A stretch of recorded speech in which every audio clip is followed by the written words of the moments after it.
नमस्ते निवेशकों। कभी सोचा है कि जब कोई बादशाह अपनी गद्दी से गिरता है या 50 पायदान नीचे लुढ़क जाता है तो क्या होता है? आज हम नाइक के बारे में गहराई से बात करने वाले हैं। वही कंपनी जिसने हम सबको यकीन दिलाया कि हम जस्ट डू इट, बस कर डालो, कर सकते हैं, भले ही वह काम सोफे पर बैठकर चिप्स खाना ही क्यों ना हो। लेकिन असली ट्विस्ट ये है, जब आप $200 में वे एयर जॉर्डन्स खरीद रहे थे, तब नाइकी का स्टॉक इतनी बुरी तरह गिरा कि सबसे खतरनाक स्टंट करने वाला स्केटबोर्डर भी घबरा जाए। अपने ऑल टाइम हाई से 61.78% नीचे। ओह, तो क्या ये जिंदगी में एक बार मिलने वाला खरीदने का मौका है, या आपको उन फैंसी जूतों में उसेन बोल्ट से भी तेज भागना चाहिए? बने रहिए, क्योंकि जो आंकड़े हमने निकाले हैं वे आपको चौंका सकते हैं। चलिए 1964 में वापस चलते हैं, जब बेल बॉटम पैंट स्कूल हुआ करती थी और फिल नाइट नाम के एक आदमी के पास एक जबरदस्त आइडिया था। नाइट, जो ओरेगन यूनिवर्सिटी में एक मिडिल डिस्टेंस रनर थे, ने अपने ट्रैक कोच बिल बावरमन के साथ मिलकर एक छोटी सी कंपनी शुरू की, जिसका नाम था ब्लू रिबन स्पोर्ट्स। उनका मिशन जापान से अच्छी क्वालिटी वाले कम लागत के रनिंग शूज इंपोर्ट करना और उन्हें पूरे अमेरिका में ट्रैक मीट्स पर बेचना। मजेदार बात, नाइट सचमुच अपनी गाड़ी की डिक्की से जूते बेचते थे। इसे कहते हैं मामूली शुरुआत। 1968 तक उन्होंने कंपनी का नाम बदलकर नाइक रख दिया, जो जीत की ग्रीक देवी के नाम पर था, और उन्होंने इस नाम को सच कर दिखाया। बोवरमैन की सबसे बड़ी कामयाबी 1972 में आई, जब उन्होंने सचमुच अपनी पत्नी के वेफल मेकर में रबर डालकर मशहूर वॉफल सोल बनाया। इसे इनोवेशन कहेंगे? नहीं, ये तो नाश्ते से प्रेरित एक शानदार आइडिया था। अब दशकों आगे बढ़ते हैं। Just do it campaign, Michael Jordan के हवा में उड़ते हुए डंक्स और इतने सेलिब्रिटी एंडोर्समेंट्स की एक पूरा स्टेडियम भर जाए, नाइकी स्पोर्ट्सवियर का निर्विवाद बादशाह बन गया। स्वूश का निशान तो ज्यादातर देशों के झंडों से भी ज्यादा पहचाना जाने लगा। यहाँ से कहानी दिलचस्प होती है। फिल नाइट, जो अब 87 साल के हैं और लगभग $34 बिलियन की संपत्ति के मालिक हैं, 2004 में सीईओ के पद से और 2016 में चेयरमैन के पद से हट गए थे। अब वह चेयरमैन एमेरिटस हैं, यानी एक तरह से अपने साम्राज्य की देखरेख करने वाले ज्ञानी संत। मौजूदा सीईओ एलियट हिल हैं, जिन्होंने अक्टूबर 2024 में कमान संभाली, जब पिछले सीईओ जॉन डोनाहो का कार्यकाल कहें तो उथल पुथल भरा रहा। हिल नाइकी के दिग्गज है, जिन्होंने 2020 में रिटायर होने से पहले कंपनी में 32 साल काम किया। वह अपनी विन नाउ अभी जीतो टर्नअराउंड स्ट्रेटेजी के साथ किसी स्पोर्ट्स मूवी के हीरो की तरह दिन बचाने के लिए वापस आए हैं। पद संभालने के बाद से हिल ने पूरी लीडरशिप टीम को बदल दिया है, एमी मोंटेग को प्रेसिडेंट बनाया और इनोवेशन, मार्केटिंग और ग्रोथ के लिए नए प्रमुखों को लाए। यह ऐसा है जैसे कोई कोच एक हारी हुई सीजन के बाद चैंपियनशिप टीम को फिर से बना रहा हो। मौजूदा बाजार स्थिति 2025 के मध्य तक नाइकी $101.20 बिलियन के मार्केट कैप के साथ स्पोर्ट्सवियर में दुनिया भर में नंबर 1 स्थान पर है। हालांकि एडिडास $43.4 बिलियन, एंटर $32.7 बिलियन और होका और ऑन रनिंग जैसे नए खिलाड़ी उनके ठीक पीछे हैं। चलिए आंकड़ों की बात करते हैं दोस्तों। और स्पॉइलर अलर्ट, 2025 के लिए ये अच्छे नहीं है। रेवेन्यू का सफर 2015-2025, 2015 $30.60 बिलियन, 2024 $51.36 बिलियन, 2025 $46.31 बिलियन। 9 सालों तक नाइकी एक रॉकेट पर सवार था। उन्होंने 2015 से 2024 तक 5.92% की चक्रवृद्धि वार्षिक वृद्धि दर कॉम्पाउंड एनुअल ग्रोथ रेट से रेवेन्यू बढ़ाया। ये ठोस स्थिर विकास था जो निवेशकों को पसंद आता है। लेकिन फिर 2025 आया। रेवेन्यू में 9.8% की भारी गिरावट आई। ये लगभग $5 बिलियन की बिक्री थी जो बस हवा हो गई। इसे समझने के लिए नाइकी ने एक साल में जितना रेवेन्यू खोया, उतनी तो कुछ पूरी कंपनियों की कीमत होती है। क्या हुआ? खैर, नाइकी की आक्रामक direct to consumer DTC strategy बुरी तरह से उल्टी पड़ गई। उन्होंने फुट लॉकर और डिक्स स्पोर्टिंग गुड्स जैसे थोक भागीदारों को अलग थलग कर दिया, ये सोचकर कि वे अकेले ही सब कर लेंगे। पता चला कि उन रिटेलर्स से रिश्ते तोड़ना जो दशकों से आपके जूते बेच रहे हैं कोई समझदारी भरा कदम नहीं है। यहाँ से बात और बिगड़ जाती है। समय के साथ प्रॉफिट मार्जिन, ग्रॉस मार्जिन 44.56% 2024 से गिरकर 42.73% 2025 हो गया। ऑपरेटिंग मार्जिन 12.29% 2024 से दहकर 7.99% 2025 पर आ गया। नेट मार्जिन 11.10% 2024 से गिरकर 6.95% 2025 हो गया।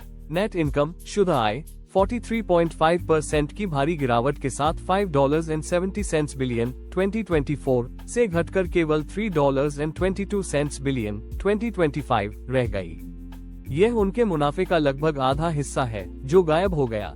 अर्निंग्स पर शेयर एप्स $3.76 से गिरकर $2.17 हो गया।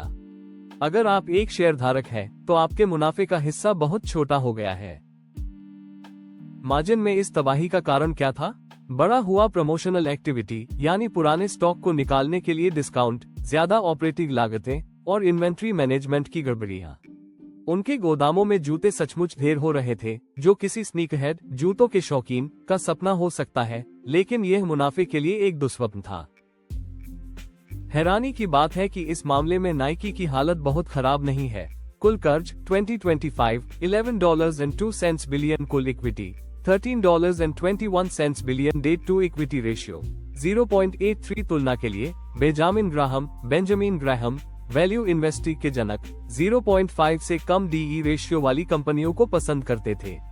नाइकी 0.83 पर है, जो खतरे की घंटी तो नहीं है, लेकिन ये बिल्कुल साफ सुथरा भी नहीं है। उनका कर्ज मैनेज करने लायक है, लेकिन यह आदर्श से ज्यादा है। ऑपरेटिंग और फ्री कैश फ्लो आपको बताते हैं कि क्या कोई कंपनी वास्तव में कैश पैदा कर सकती है या ये सब सिर्फ दिखावा है। ऑपरेटिंग कैश फ्लो $7.43 बिलियन 2024 से गिरकर $3.70 बिलियन 2025 हो गया। 50% की गिरावट। नाइकी अभी भी पॉजिटिव कैश फ्लो पैदा कर रहा है, जो अच्छी बात है, लेकिन एक साल में अपना आधा कैश जनरेशन खो देना, यह ऐसा है जैसे कोई धावक अचानक आधी गति से दौड़ने लगे। आप अभी भी आगे बढ़ रहे हैं, लेकिन कुछ तो गड़बड़ है। निष्कर्ष, नाइकी एक अच्छी खासी प्रॉफिट मशीन से एक ऐसी कंपनी बन गई है जो खुद की पैदा की हुई मुश्किलों को ठीक करने के लिए हाथ पैर मार रही है। 10 साल की कहानी शानदार थी, जब तक कि 2025 एक चेतावनी भरी कहानी नहीं बन गया। ठीक है चार्ट के दीवानों, चलिए सुंदर तस्वीरों को देखते हैं, सिवाय इसके कि वे इतनी सुंदर नहीं है। मौजूदा कीमत द 15th of October 2025 $68.46। ऐतिहासिक प्रदर्शन 10 साल का रिटर्न केवल प्लस 10.56%। अक्टूबर 2015 में $61.92 से 5 साल का रिटर्न विनाशकारी 46.37%। अक्टूबर 2020 में $127.65 से ऑल टाइम हाई $179.10 से दूरी 61.78% नीचे। मैं इसे दोहराता हूँ, अगर आपने नाइकी का स्टॉक उसके पीक पर खरीदा होता तो आप अपने पैसे का लगभग 2/3 खो चुके होते। यह कोई सुधार करेक्शन नहीं है, यह विध्वंस है। 52 सप्ताह की रेंज और मुख्य स्तर 52 सप्ताह का हाई $84.76, 52 सप्ताह का लो $52.28। वर्तमान स्थिति 52 सप्ताह के हाई से लगभग 19% नीचे और 52 सप्ताह के लो से 31% ऊपर। Technical indicators the 15th of October 2025 तक RSI 14 दिन लगभग 11.90 30.44 गहरे ओवरसोल्ड क्षेत्र में। संदर्भ के लिए 30 से नीचे कुछ भी यह बताता है कि बहुत ज्यादा बिकवाली हुई है। यह उछाल का संकेत हो सकता है, या इसका मतलब ये हो सकता है कि बिकवाली अभी खत्म नहीं हुई है। MACD लगभग 1.49 से 5.76 पर निगेटिव, जो बियरिश मोमेंटम मंदी की गति दिखा रहा है। स्टॉक तेजी से नीचे जा रहा है। Support level $69.70। वर्तमान ट्रेंड लाइन सपोर्ट ठीक वहीं जहां हम अभी हैं। खतरनाक स्थिति $52 सप्ताह का निचला स्तर, अगर यह टूटता है तो और गिरावट के लिए तैयार रहें। Resistance level $73.76। पहला बड़ा रेजिस्टेंस जोन $80.85। अगला स्तर अगर मोमेंटम पॉजिटिव होता है। मूविंग एवरेज स्टॉक अपने 20 दिन 50 दिन और 200 दिन के मूविंग एवरेज से नीचे ट्रेड कर रहा है। यह एक क्लासिक बियरिश सेटअप है। जब आप सभी प्रमुख मूविंग एवरेज से नीचे होते हैं तो बाजार आपको बता रहा होता है अभी नहीं मेरे दोस्त, फैसला। टेक्निकली नाइकी ओवरसोल्ड है और उछाल मार सकता है, लेकिन डाउन ट्रेंड बना हुआ है। किसी भी रैली को भारी रेजिस्टेंस का सामना करना पड़ेगा। ट्रेडर्स को शॉर्ट टर्म अवसर दिख सकते हैं, लेकिन लॉन्ग टर्म निवेशकों को चार्ट पैटर्न से ज्यादा की जरूरत है। उन्हें फंडामेंटल्स के सुधरने का इंतजार करना होगा। वैल्यू इन्वेस्टिंग के जनक क्या कहेंगे? बेंजामिन ग्राहम, वॉरेन बफे के गुरु, ने हमें यह निर्धारित करने के लिए उपकरण दिए कि क्या कोई स्टॉक वास्तव में सस्ता है या बस किसी कारण से सस्ता है। चलिए नाइकी को ग्राहम टेस्ट से गुजारते हैं। एप्स TTM $1.95 बुक वैल्यू पर शेयर, $8.94 ग्राहम नंबर, $19.80 मौजूदा कीमत, $68.46 valuation gap. Nike Graham number से 245% ऊपर ट्रेड कर रहा है। दूसरे शब्दों में, ग्राहम के सख्त मानकों के अनुसार नाइकी बहुत ज्यादा ओवरवैल्यूड है। ग्राहम कहते कि आपको तभी खरीदना चाहिए जब कीमत ग्राहम नंबर के बराबर या उससे कम हो। $68 बनाम $19.80 पर नाइकी को ग्राहम के बाय जोन तक पहुंचने के लिए 71% और गिरना होगा। बाप रे, ग्राहम की quality checklist. Cut ratio greater than 2.0 बेहतर, नाइकी का 2.21 है। Check mark. अच्छा, वे अपने शॉर्ट टर्म कर्ज चुका सकते हैं। Debt to equity less than 0.5 बेहतर, नाइकी का 0.83 है। क्रॉस मार्क आदर्श से ज्यादा। पॉजिटिव अर्निंग्स ग्रोथ 2025 में negative growth. Cross mark earnings 43.5% नीचे। पीई रेशियो लेस देन 15 बेहतर, नाइकी का 35.11 है। क्रॉस मार्क ग्राहम की पसंद से 2 गुने से भी ज्यादा। स्कोर 4 में से 1। ग्राहम नाइकी पर एक नजर डालते और कहते इसे छोड़ दो, लेकिन रुकिए, संदर्भ मायने रखता है। ग्राहम के नियम 1940-70 के दशक के अति रूढ़िवादी निवेशकों के लिए बनाए गए थे। आधुनिक ग्रोथ कंपनियां शायद ही कभी उनके सख्त मानदंडों को पूरा करती हैं। फिर भी आज के बाजार के हिसाब से भी घटती कमाई के साथ 35 का PE कुछ खास अच्छा नहीं है। फेयर वैल्यू अनुमान, अगर नाइकी $3.50 4.00 प्रति शेयर की सामान्य कमाई पर लौट सकता है और 2025 के PE का हकदार है, जो एक क्वालिटी ब्रांड के लिए उचित है, तो फेयर वैल्यू $70,100 हो सकती है। $68 पर आप शायद फेयर वैल्यू के निचले सिरे पर हैं। कोई जबरदस्त सौदा नहीं, लेकिन पागलपन भी नहीं। बुल केस, आशावादी होने के कारण ब्रांड की ताकत अभी भी बहुत बड़ी है। नाइकी विश्व स्तर पर सबसे मजबूत अपैरल ब्रांड बना हुआ है। ब्रांड स्ट्रेंथ इंडेक्स 94.7 100 स्वूश कहीं नहीं जा रहा है। उनके पास अभी भी बेजोड़ ब्रांड इक्विटी है। इलियट हिल की टर्नअराउंड क्षमता हिल नाइकी को अंदर और बाहर से जानते हैं। उनकी विन नाउ स्ट्रेटेजी थोक साझेदारियों को फिर से बनाने, प्रोडक्ट इनोवेशन को ठीक करने और स्पोर्ट्स परफॉर्मेंस पर फिर से ध्यान केंद्रित करने पर है। JD स्पोर्ट्स जैसे रिटेलर्स से शुरुआती संकेत सकारात्मक है। टेक्निकली ओवरसोल्ड RSI का टीन्स में होना, हाई से 62% नीचे, यह एक क्लासिक कॉन्ट्रेरियन सेटअप है। अगर सेंटिमेंट बदलता है तो इसमें भारी उछाल की संभावना है। अभी भी अरबों का कैश फ्लो जनरेट करता है। एक बुरे साल में भी नाइकी ने $3.27 बिलियन का फ्री कैश फ्लो बनाया। ये डिविडेंड, बायबैक या पुनर्निवेश के लिए असली पैसा है। $400 बिलियन प्लस इंडस्ट्री में मार्केट लीडर ग्लोबल स्पोर्ट्सवियर बढ़ रहा है। नाइकी अभी भी नंबर 1 है। उन्हें एक नई कैटेगरी बनाने की जरूरत नहीं है, बस बेहतर तरीके से काम करने की जरूरत है। 2.34% का डिविडेंड यील्ड बहुत ज्यादा नहीं है, लेकिन है।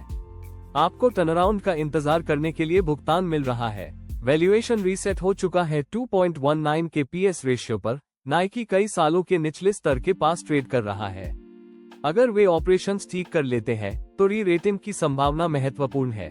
बियर केस, निराशावादी होने के कारण कमाई में भारी गिरावट, एक साल में नेट इनकम 43.5% नीचे। यह कोई छोटी मोटी हिचकी नहीं है, ये ढांचागत क्षति है। प्रतिस्पर्धियों से मार्केट शेयर का नुकसान होगा। On Running, Adidas, New Balance, वे सभी नाइकी का हिस्सा खा रहे हैं। नाइकी जेन जेड के बीच कूल फैक्टर खो रहा है और फैशन में यह मौत के बराबर है। असफल DTC स्ट्रेटेजी, नाइकी ने प्रमुख रिटेल पार्टनर्स के साथ रिश्ते खराब कर दिए, फिर उन्हें एहसास हुआ कि उन्हें उनकी जरूरत है। विश्वास फिर से बनाने में सालों लगते हैं। चल रहे विवाद डीटीसी स्ट्रेटेजी के बारे में निवेशकों को गुमराह करने पर सिक्योरिटीज फ्रॉड का मुकदमा, विदेशी फैक्ट्री कर्मचारियों का बकाया वेतन $2.02 मिलियन 2020 से बकाया, कंबोडिया, भारत, थाईलैंड में श्रम उल्लंघन, ट्रेडमार्क चोरी का मुकदमा, नाइकी पर तकनीक चुराने, फिर छोटी कंपनी को दबाने का आरोप। ये सिर्फ पीआर समस्याएं नहीं है, ये ब्रांड को नुकसान पहुंचाने वाली महंगी कानूनी सिरदर्द है। इनोवेशन रुक गया है। नाइकी एयरफोर्स वन और डंक्स जैसी पुरानी फ्रेंचाइजी पर बहुत ज्यादा निर्भर रहा है। इस बीच प्रतियोगी तेजी से इनोवेशन कर रहे हैं। समस्याओं के बावजूद हाई वैल्यूएशन, घटती कमाई के साथ 35 का PE, ये संकट में फंसी कंपनी के लिए एक आशावादी कीमत है। टैरिफ और सप्लाई चेन का जोखिम, ग्लोबल मैन्युफैक्चरिंग एक्सपोजर का मतलब टैरिफ की मुश्किलें और भू राजनीतिक जोखिम है।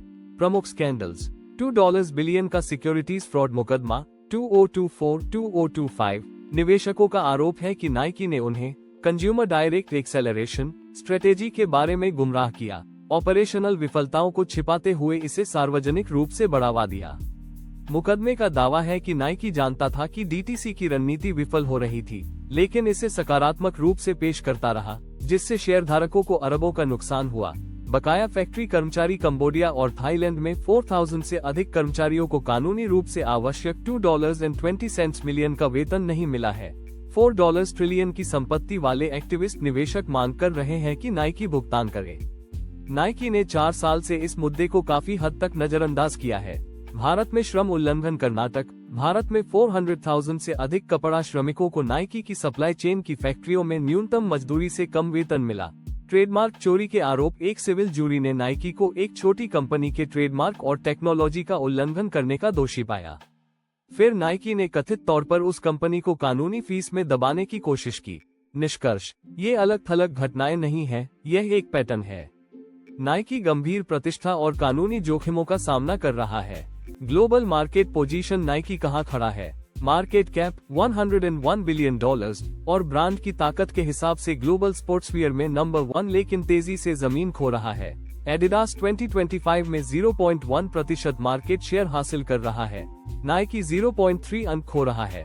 होका और ऑन रनिंग दोहरे अंकों की दर से बढ़ रहे हैं। नाइकी युवाओं की कूलनेस रैंकिंग में शीर्ष स्थान से गिर रहा है।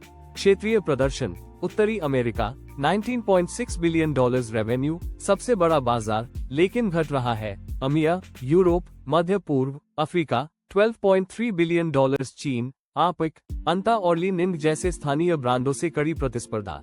नाइकी अभी भी हैवीवेट चैंपियन है, लेकिन युवा भूखे फाइटर्स मौके मार रहे हैं।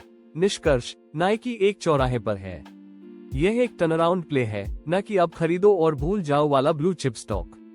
अगर आप मानते हैं कि इलियट हिल संस्कृति और रणनीति को ठीक कर सकते हैं, थोक साझेदारियों को फिर से बनाया जा सकता है, प्रोडक्ट इनोवेशन वापस आ सकता है, ब्रांड इतना मजबूत है कि खोई हुई जमीन वापस पा सकता है, तो नाइकी $68 पर एक कॉन्ट्रेरियन अवसर हो सकता है। लेकिन अगर आप एक रूढ़िवादी वैल्यू इन्वेस्टर हैं, तो आंकड़े इस कीमत को सही नहीं ठहराते। घटती कमाई के साथ 35 का PE हर क्वालिटी स्क्रीन को फेल करता है। आप ये देखना चाहेंगे कम से कम 2-3 तिमाहियों तक स्थिर बढ़ता हुआ रेवेन्यू, मार्जिन में सुधार, मार्केट शेयर में बढ़त, कानूनी मुद्दों का समाधान। मेरी राय में यह वित्तीय सलाह नहीं है। नाइकी अभी मेरे लिए खरीदने लायक नहीं है, लेकिन यह मेरी वॉचलिस्ट पर है। मैं ये देखना चाहता हूँ कि टर्नअराउंड काम कर रहा है, वास्तविक परिणाम, न कि केवल स्ट्रेटेजी स्लाइड्स। शायद $50.55 पर, $68 पर 35 के PE और गिरती कमाई के साथ मैं फिलहाल इससे दूर रह रहा हूं। जोखिम लेने वालों के लिए यह आपका माइकल जॉर्डन का "मैंने इसे व्यक्तिगत रूप से लिया" वाला पल हो सकता है, एक लेजेंड को सस्ते में खरीदने का मौका। बस ये जान ले कि आप एक वापसी पर दांव लगा रहे हैं और वे कभी गारंटीड नहीं होती है। वार्निंग, महत्वपूर्ण डिस्क्लेमर वार्निंग। ठीक है दोस्तों, यह वह हिस्सा है जहां मुझे कानूनी रूप से आपको बताना होगा, यह वित्तीय सलाह नहीं है। मैं कोई वित्तीय सलाहकार नहीं हूं और आपको केवल YouTube पर किसी अनजान व्यक्ति के आधार पर निवेश के फैसले नहीं लेने चाहिए, भले ही उस व्यक्ति ने बहुत सारी रिसर्च की हो और कुछ जबरदस्त चुटकुले सुनाए हो। इस वीडियो में सब कुछ केवल शैक्षिकी और सूचनात्मक उद्देश्यों के लिए है। शेयर बाजार जोखिम भरा है, आप पैसे खो सकते हैं, बहुत सारे। पिछला प्रदर्शन भविष्य के परिणामों की गारंटी नहीं देता है।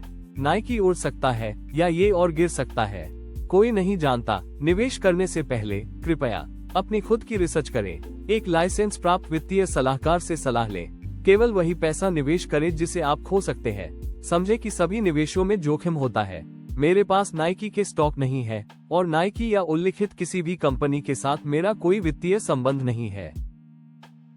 समझ गए? अच्छा, तो ये थी कहानी नाइकी, एक ऐसा स्वूश जिसने अपना स्वैग खो दिया है, लेकिन शायद, बस शायद, फिर से अपनी जमीन तलाश रहा है। आप क्या सोचते हैं? क्या नाइकी इन स्तरों पर खरीदने लायक है या आप और सबूत का इंतजार करेंगे? अपने विचार नीचे कमेंट्स में बताएं। मुझे एक अच्छी बहस पसंद है और आप में से कुछ लोग मुझसे कहीं ज्यादा समझदार हैं। अगर आपको यह विश्लेषण मददगार लगा तो लाइक बटन को दबाएं, स्टॉक्स और मार्केट्स पर और गहरी जानकारी के लिए सब्सक्राइब करें और नोटिफिकेशन बेल को हिट करें ताकि आप अगला वीडियो मिस न करें। देखने के लिए धन्यवाद और याद रखें, अपनी खुद की रिसर्च करें, समझदारी से निवेश करें और कभी भी अपने सारे अंडे एक स्वूश ब्रांड वाली टोकरी में न डालें। अगली बार तक जस्ट डू ड्यू डिलिजेंस, बस अपनी जांच पड़ताल करें।